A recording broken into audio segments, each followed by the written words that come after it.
non-sterile.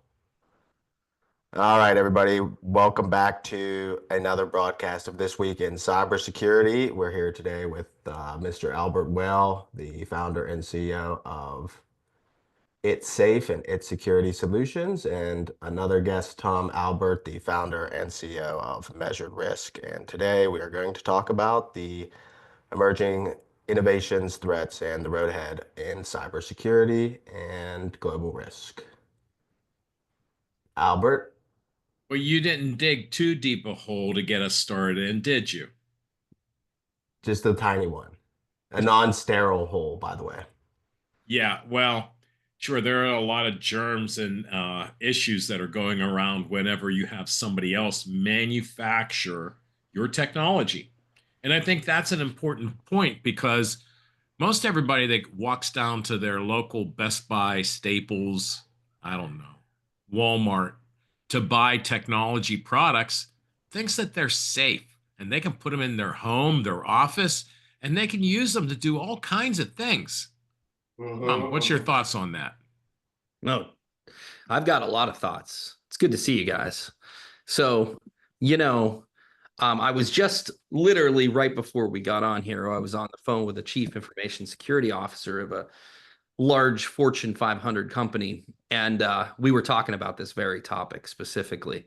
And, he reminded me, and he did it for us to remind others that it's not like it's just embedded threats in terms of in the network or in the hardware or in the things we buy. That is the case, but it goes even to where, for instance, there we all I think we all need to be reminded that they're logging into our applications, right? They're actually functionally sitting in the environment. There's many individuals in the United States that are logging into systems, or they're remote and they're logging into systems and applications as opposed to just penetrating and hacking. And so it's not like the way it used to be entirely. And so we have those issues, but then it goes further than that. What But about wait, but wait, are you saying that cybersecurity and hacking and threats has evolved? Well, you know what's funny about that, Albert? I have to say, okay, when I hear that, okay, it really has evolved. You're spot on. But I will tell you this: on the other side of that, I listen to the pitches of other solutions in this industry, and I feel like I'm back in 2005. I hear the same things over and over, and I can't tell whether it's that people have not implemented the things that were being said in 2005 that were accurate, or whether those messages just stuck or nobody's innovated on the messaging side of cyber in the last, I don't know, 20 years. It just feels like I was listening to it the other day and I was talking to my wife and I said, man, this just sounds literally like something I heard in 2005. And so, yes, the threat has evolved. But what I would say as well is when you think about software applications. Let's look at all these big software companies. This was one of the conversations I was just having. So all the software applications that we rely on. Come on, let's be honest. How many layers deep in the rabbit hole of the software supply chain are there foreign adversaries or developers that shouldn't have been in the code? And what have they put in the code? We have to be realistic here. Come on. Well, not only that, but how many open source repositories are they implementing to put in their code to make their development faster? Oh, very true. 100% true. Yeah. And who's Who's who's who's looking at that? evaluating the developers that go in an open source repository?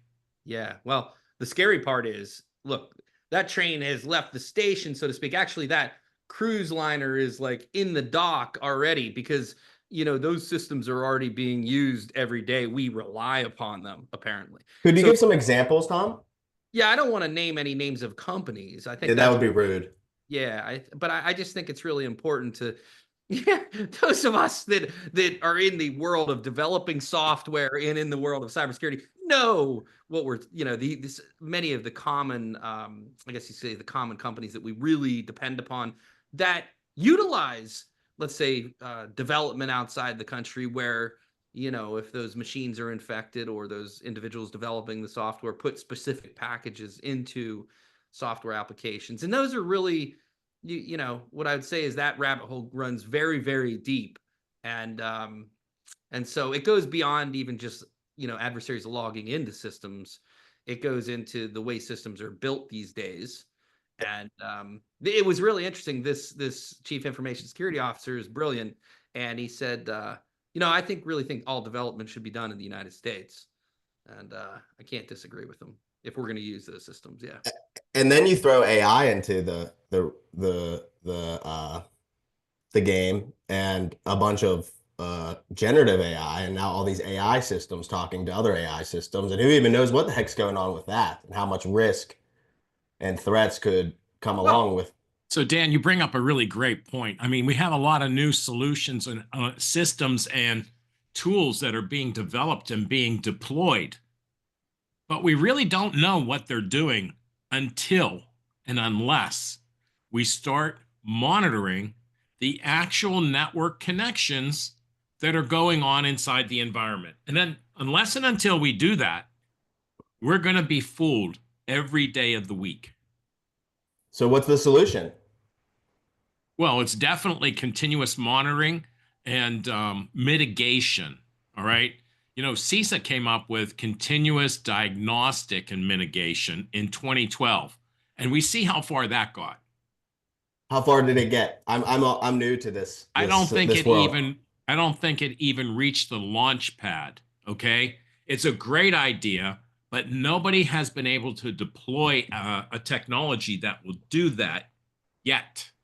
So what we've done is stop diagnosing, but we're actually watching what's going on and understanding where are those connections going and why, as well as blocking the bad actors, inbound and outbound.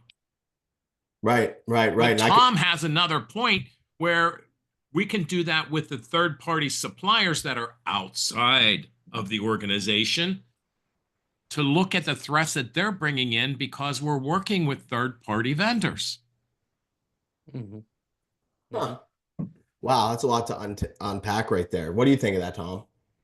Well, I mean, I think that, to Albert's point, what I would say is on the third party ecosystem side, we always call it, you guys you're familiar, Dan, you may not be familiar with the term, but Albert, you are, attack surface, right? So just think of the third party ecosystem as an attack surface. And it doesn't mean that these people, these third parties are not parties you want to necessarily do business with, but certainly you have risk within that entire third party ecosystem altogether.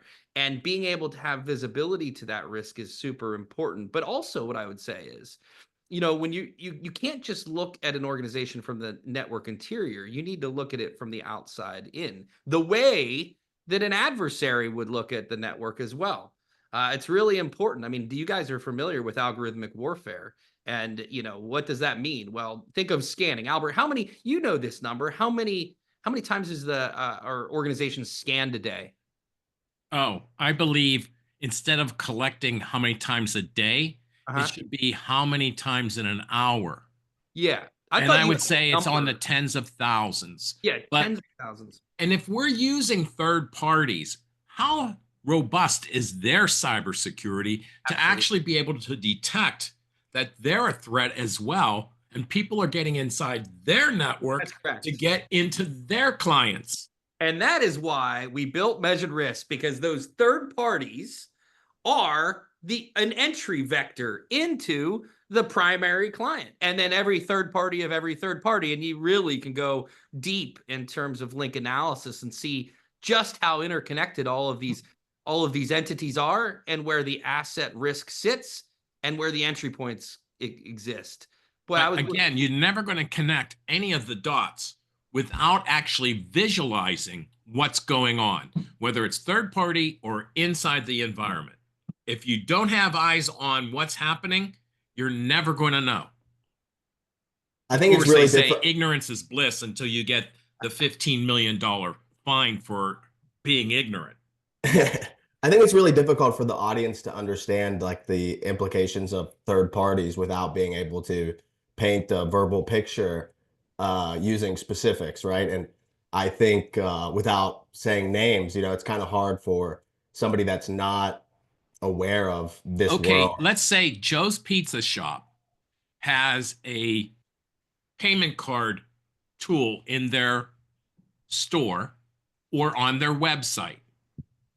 That tool works with another third-party organization which collects and routes the information and sends it on for processing.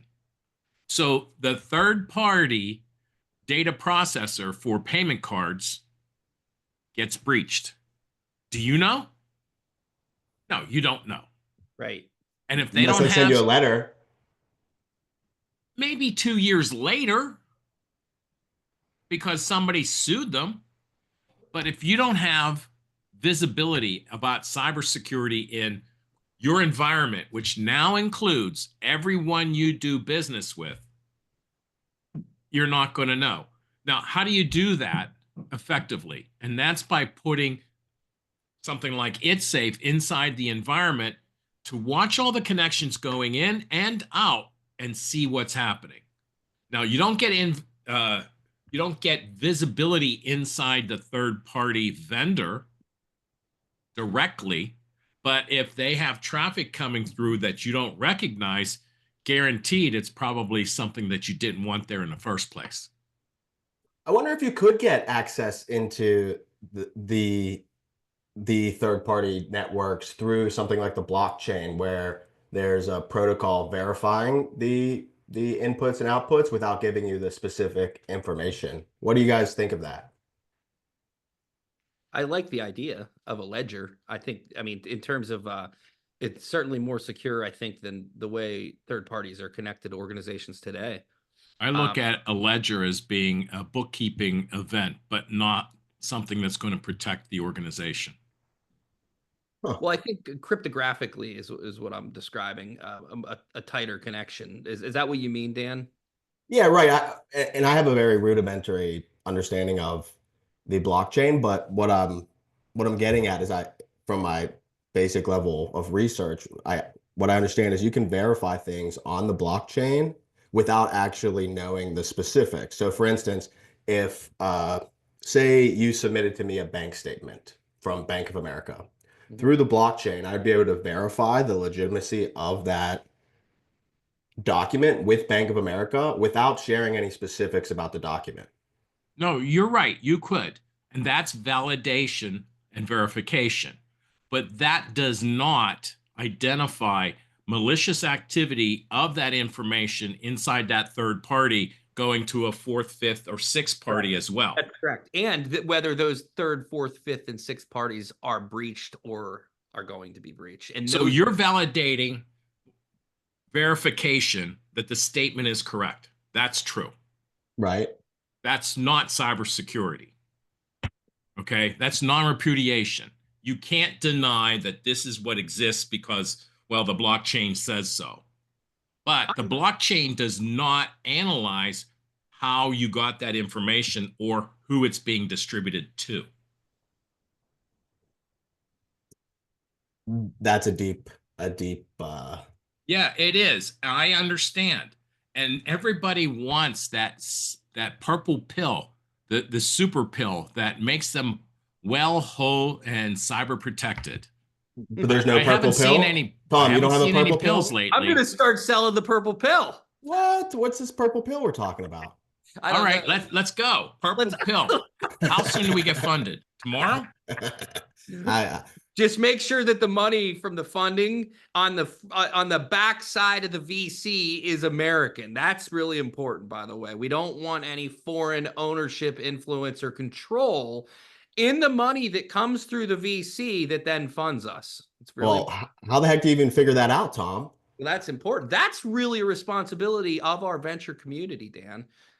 Very much so, in many ways, and for our entrepreneurs to ask those questions, especially when we're in the cybersecurity domain where we protect, certainly mostly American assets, is one of the primary focuses of a lot of cybersecurity companies. Not all, but and our allies, right, Tom? Yes, and our allies. And I think it's super important to be an entrepreneur that asks the money people where the money comes from.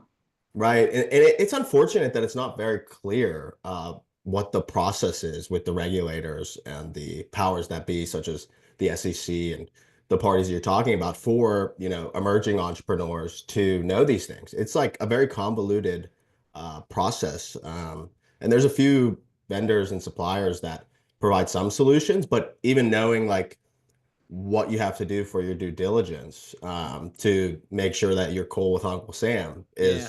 is like rocket science. I don't know if you guys have had to go through that yet, but it's something I've done some exercises with over the past 2 years, and it's still an evolving art. Yeah. Yeah. Well, I think I can speak to it from the the investments that we've as a business, we're focused on interesting. We're focused on a market of national security as a company. So when we think of investors, we think of the investors that have US interests, I guess you could say. But the whole problem space of foreign money inside of our cybersecurity investment ecosystem is a massive problem. It is a massive problem. I mean, think about some of the primary companies that we're using to protect our country, and our largest businesses and our critical assets are funded by other individuals from, in some cases, adversarial nations. Or we'll just call them competitive nations. I think we can call them adversarial in this domain, in the cyber domain, certainly. So, that's how do you put a company out there to protect critical assets of one country's interests when in fact it's funded by another country's? And that what kind of leverage does that give? And that is a real problem in the cybersecurity industry, by the way. Yeah. I can only imagine how much that impacts decisions on a daily basis with the powers that be. Yeah. But let's dive back into the cyber security and risk analysis. I think on our agenda today, I don't even know where we're at. Let's see. We talked about a lot of things so far. I mean, what do you guys think would be the most beneficial to discuss with our audience today? I think having an assessment and starting there to understand how complex is their network, and we usually find out what they don't know, which is how many devices are inside, where are those devices located, what kind of devices are they? And these are things that are on site on their network communicating with their organization. Hmm. And how I think we talked about this on last week's episode, but how do we, I mean, like as a business owner, I'm so busy doing all these other things that I don't really have a lot of time to do one of these risk analysis, and it doesn't seem like it's that valuable to me. Well, if you don't take a look at what's inside your network and understand how vulnerable you are, then every day is a sunny day filled with 85-degree weather, white sandy beaches, and tropical drinks all over the place. But as I look outside today in the city of Pittsburgh, it was -9 degrees this morning, and we'll get up to, I don't know, 12 for a high. But 12. that is an assessment that needed to be taken after I woke up and got out of bed because I didn't have that information available the night before. Mm. So would this be like cyber resilience or proactive threat management? Is that what you're talking about? Well, it's not threat management if you don't know what you're managing, but it's identification of what resources are inside your organization. Mm. And maybe even if you can find out what are those resources, like are there Windows 98 computers still in the office? Do they have Windows 7 deployed still? This is such an important point that Albert's making. I work for one of the largest uh, technology hardware internet companies in the world, and our customers, this was a period of my career, our customers, one of the biggest challenges they had was knowing what they actually had on their network. They literally had no clue. I mean, Every single organization I've worked in, whether they're small and local or large and global, has that same issue. So what yeah. are they doing to fix it? This seems like a huge problem. Why isn't this on the front page of the news? I'm not even going to tell you how what we did. I can tell you that we ran a professional services capability to then put a tool on their network to look at all those devices to make sure that they then had an accounting for them is a way to put it. Yeah, But they need the inventory. They need to know what's there. And if they don't know, how are then you you gonna? can't fix it. Yeah, And how do you update a lot of these assets that are that you used don't for, know about. well, not even that you don't know about, but I'm just thinking with the Windows 7 analogy, right, Tom? Uh-huh. Um, like if the Windows 7 is used to power the critical infrastructure like a dam, how do you update that without stopping the dam? Yeah, well, I mean, one of the important things, and this is really something that a lot of people that experience problems with ransomware have had, is, and it's become illuminated, is a lot of people don't back up their information. Number one, so they don't have backups or continuity of operations, which is why a lot of people have paid out in ransomware. And the same holds true from a redundancy or capability perspective. I mean, that seems like a relatively obvious technical approach, right? But remember, the other thing I'd say is the SCADAS environment, right? The PLC environment. Nobody. SCADAS, what is SCADAS? Small computer aided design. Well, it's it actually, what is the actual They supervisory control. They can supervisory control, a supervisory supervisory control. control. Yeah. Yep, supervisory control is basically the system that the built environment runs on. So shop floors of factories or PLC programmable logic controllers. Those are the capabilities Things that. that purify water, sewage, make electricity, Yes. and generate information for trains to run, Yes. transportation to run.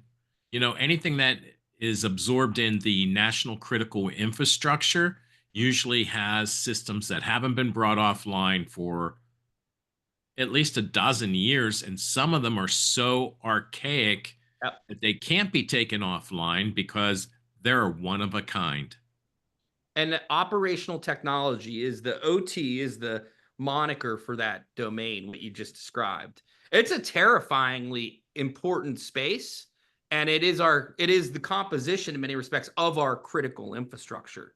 So when you think about everything Albert just described, all those necessary assets that run our systems, it used to be that they were, quote, firewalled off and there were air gapped. And then, with the advent of technology, mobile devices, then all of a sudden, you mix regular internet with OT networks, and then all of a sudden it even becomes more exploitable. I was working on this problem back in 2010, trying to get a large company to buy a couple different companies. One company called Industrial Defender, which subsequently was acquired by Lockheed Martin, and another company called Tofino, which was acquired by Honeywell, to solve towards the problem of these OT networks from being breached by traditional cyber hackers. And that problem still exists today at a major scale. So maybe that's the next book, Albert, is we write a book on, the glaring concerns around operational technology, and maybe we make it a drama novel, almost like a So I like the idea of a drama novel. I yeah. like I this a think my lot. next book, I have two in the Bunsen burner. One is Employing Zero Trust. Mm-hmm. The other one is the book on cybersecurity. Oh, I like that title. Is that going to be a drama too? No drama? What's it You going to? have to wait. There's always But I drama. don't want to wait. Yeah, I Well, mean, then hire me. I mean, I could see, I don't know. It might go beyond a book. It might be a movie script, Albert. I'm thinking about. I mean, we've already kind of seen some of the movies, right, in the last year or so that have played on the idea of critical infrastructure being. But we could take that further. I mean, with our creativity in this group, I think we could do some interesting things around that. I like the idea of plot lines, subplots, all that kind of stuff. All Yeah, right, let's get it going. Yeah. yeah, that Yeah. would be a lot of fun. I could see Tom being like I don't know if Tom would be a director or an actor. What do you think? I'd have to get like one of those hats that the what's it? Like the one that Melania Trump was wearing? That's like that's from movie is that? That's from the movie Oh, about the nuclear scientist. So here's my winter hat. What is it called? It's Hold a on. black hat. Whoa, where did that hat come from? that's a black cat. Here- Wait, is I that wear a this hat in the winter to keep my head warm. It's a black hat. that's not a But real hat. Is that AI? what? Where did the hat come from? From the hook that I took it off behind the book. The black cat appears. Oppenheimer. Melania Trump was wearing the hat from Oppenheimer. Is Have that you what seen? that was? Yeah. That looks exactly like it. Here, I'll show you a picture real quick. Hold on. Oh my goodness gracious. This is crazy. This is Oh, now you're a white hat. Ray. Well, you got to have the yin and the yang. Yeah, Yeah, this is my spring summer hat. So you don't go in the middle and have a gray hat. You go white or black hat. Yeah, I haven't found gray to be that appealing to me. Yeah, yeah. You don't like gray? Well, I didn't say that. I'm wearing a gray sweater. You said you don't find it that appealing. What about a purple hat? There is we're making hacking references, Dan, right? I know. I was catching you. I picked Purple. up what you were putting down. Yeah. I recently switched my hoodie to green, but it doesn't look very green in the It looks gray. Gray. It looks gray? Yeah, kind of Yeah, gray. it looks gray. I was going for Now green. it looks a little more green, yeah. Yeah, I got the wrong color. Kind of like olive. Olive? Olive green. Wrong color. We were going for the color of money green. Ah. Yeah, that's not even close to money green. You know that. I know. Target doesn't have very many options. It's all muted down like North Korea. I think I'm gonna change the strategy. Go to Nordstrom. I think what we should do is we should make our new strategy. We should start a corporation, start a separate corporation focused on the things we talk about. This could be a little social experiment. Have you guys ever looked at A psyop?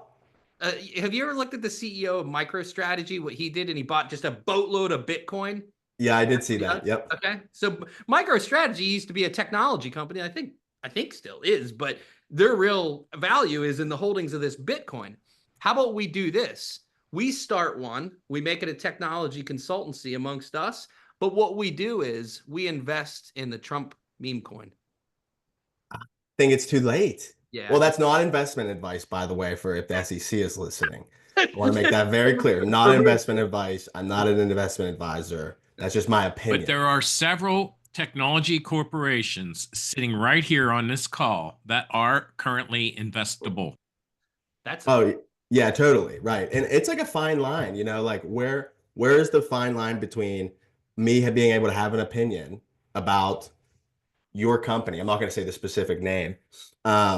And it being investment advice. And how does that play in with freedom of speech? Right? Am I not free to have an opinion about your company? You are, as long as you say it's, and I'm entitled to my opinion. Oh, okay. That's the delineation. If you don't say that, then everybody's thinking that you're recommending it. Ah, I see. Well, don't want to do that again. Did you do it before? I said I liked your company. I wasn't sure if that could be misconstrued as investment advice. No, I wouldn't have said that. It's hilarious. Not misconstrued as investment advice. Although, yeah, if you invested in our company, that would be great. Yeah, right. Exactly. That's what my point. Oh, You guys are funny. I love it. We're going to go on the road next week. We're having the comedy clubs all schedule us. We'll be there in St. Louis, Seattle, Cincinnati, on through March 1st. Okay, that sounds like a plan to me. I'll be there. One of those buses, like John Madden. Yeah, I saw a bus. I was at this tailgate at Penn State this year that I love this bus. It was one of the original like Partridge Family buses. That's what I want to get. If we were to do some kind of comedy tour, like or any kind I of want a motorhome. I don't want a Partridge Family bus. Well, I mean, look, Albert, I just want a serious vision. Double-decker motorhome. Double-decker motorhome. I mean, you're talking luxury. I'm talking about like something that I'm literally talking about something that's like from the 70s that maybe maybe that catches people's attention, right? I think what we want to do is we're going on the road. If you saw a double-decker motorhome driving down the highway, tell me you're not going to have your attention stolen away. Maybe what we need is we need it wrapped with, you know what it needs to say on the side? It needs to say it's safe. Mm, I I don't know. love it. All right, let's go. Drive it all around the country and then put a QR code on the back and people can just snap that. Boom. And then it's a Just and then lost me. taxable QR code. taxable deduction, right? Well, Yeah. of Not course, not an anything over accountant. 6,000 pounds, if you have the business support it, is a tax deduction. You're right, and it's advertising too because it has it's safe on the side. So can we deduct it 4 times? I think so, but I think we have to wrap this up because Tom has a very important call. And so, do you guys have any last thoughts or? You guys can keep going if you want. I'm Mm. getting ready. I'm getting on the tour bus. Oh, okay. I like it. Yeah. Well, I wish you the best, I'm glad Tom. you're ready. I love the it's safe with the QR code, don't you? You got that sounds like a good idea. I believe so too. Yep. Yeah, Well, that one's got to be legit because nobody else can stick another QR code on top of what we post. that's true. Exactly. Was that being facetious? No, I'm serious. You don't use QR codes unless you know it's valid. Okay, so last Because question. you can't see where it's going. That's Oh, right. wait, It could send you need to, it's safe in the network to tell where it's going. Should I have a QR code in my email signature or not? Well, as long as the link behind it is a safe link. Yeah, sure. I like the way it looks personally. It looks kind of cool. But what Albert's saying is don't just arbitrarily follow any QR code because that could be a phishing link. Yep, and that's how you get hacked. Yeah. Yeah, don't get hacked, audience. We'll see you next week for next week in cybersecurity with Tom and Albert, the three musketeers. Yep. Albert squared. Thank you, everyone. Thank you guys. See ya. See ya. Have a great week. Bye.